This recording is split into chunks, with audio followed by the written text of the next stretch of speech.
ورحمة الله وبركاته. الحمد لله الذي لم يتخذ ولدا ولم يكن له شريك في الملك ولم يكن له ولي من الذل وكبره تكبيرا. اما بعد، سامعین علماء کرام اور میرے معزز اساتذہ کرام اور میرے ہم مکتب ساتھیوں، یہ اللہ کا فضل ہے کہ اللہ کی توفیق سے ہم اللہ کی ایک عظیم نعمت کے وارث ہیں. یہ نعمت ہمیں تحفے میں نہیں ملی، بلکہ لاکھوں قربانیوں اور بے شمار شہیدوں کے خون اور بے شمار ماؤں کے آنکھوں کے آنسو اور بے شمار دعاؤں کا ثمر ہے. یہ اللہ نے ہمیں وطن عزیز جیسی عظیم نعمت عطا فرمائی. عزیزان قدر، اللہ اپنے قرآن میں ارشاد فرماتا ہے، ان اللہ یحب الذین یقاتلون فی سبیلہ صفا کانہم بنیان مرصوص. بے شک اللہ ان لوگوں سے محبت اور پیار کرتا ہے جو اللہ کے راستے میں سب بستہ ہو کر لڑتے ہیں، گویا کہ وہ سیسا پلائی دیوار ہیں. میرے پیغمبر محمد عربی صلی اللہ علیہ وسلم کا فرمان ہے، من قتل دون مالہ او دون ومن قتل دون اہلہ او دون مالہ او دون دینہ. جو بندہ اپنے اہل عیال اور وطن عزیز کی حفاظت میں مارا جائے وہ شہید ہے. در حقیقت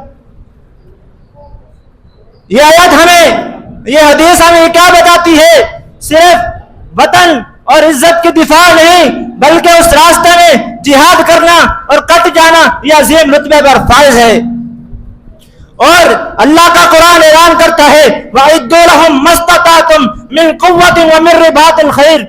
دوسرے مقام پر اللہ ارشاد فرماتے ہیں، یا ایھا الذین آمنوا ان تنصروا اللہ ینصرکم ویثبت اقدامکم. ایک اور مقام پر فرمایا، اذن للذین یقاتلون بانہم ظلموا وان اللہ علی نصرہم لقدیر.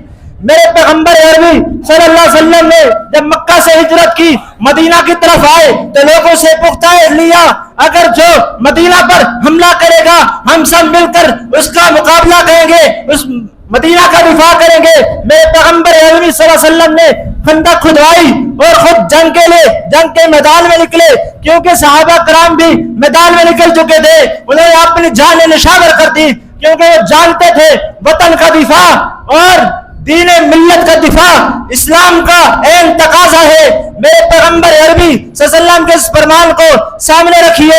اللہ کا قرآن کہتا ہے، وَمَا لَكُمْ لَا تُقَاتِلُونَ فِي سَبِيلِ اللَّهِ وَالْمُسْتَضْعَفِينَ مِنَ الْوِلْدَانِ.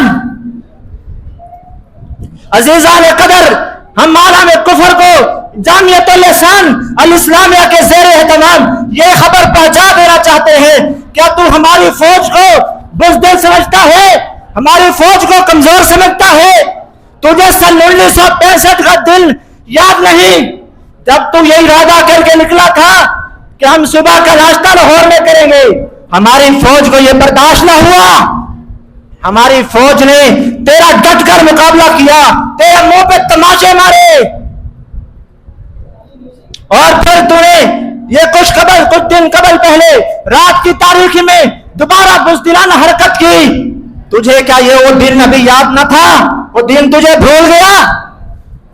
اور پھر تو نے دوبارہ یہ حرکت کی اور اس کے بعد تو جنگ بندی پر آمادہ ہوا.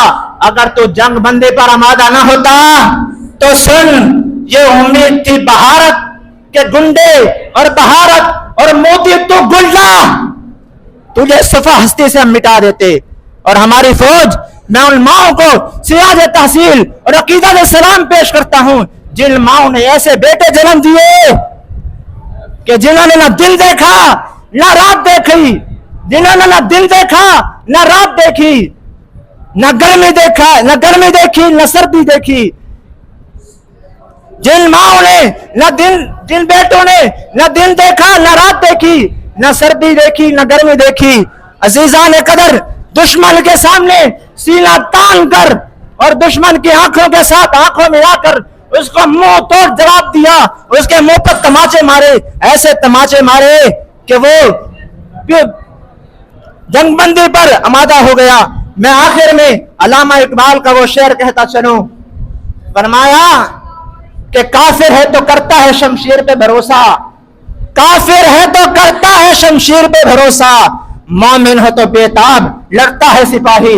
اور میں آخر میں اپنے جنرل آصف منیر کو سلام عقیدت پیش کرتا ہوں اور سلام عقیدت پیش کرتا ہوں اور سراج تحصیل پیش کرتا ہوں، اور میں یہ دعا کرتا ہوں اللہ ہمارے اس جنرل کو ہمارے ملک پاکستان کے لیے ہمیشہ چن لے اور اس کو ہمارے ملک کے لیے ہمیشہ سلامت رکھے، اور اس سے ہمارے دین کا ہمیشہ کام لیتا رہے اور اسلام اور ملک پاکستان کے لیے ہمیشہ کام لیتا رہے۔ وما علینا الا البلاغ المبین۔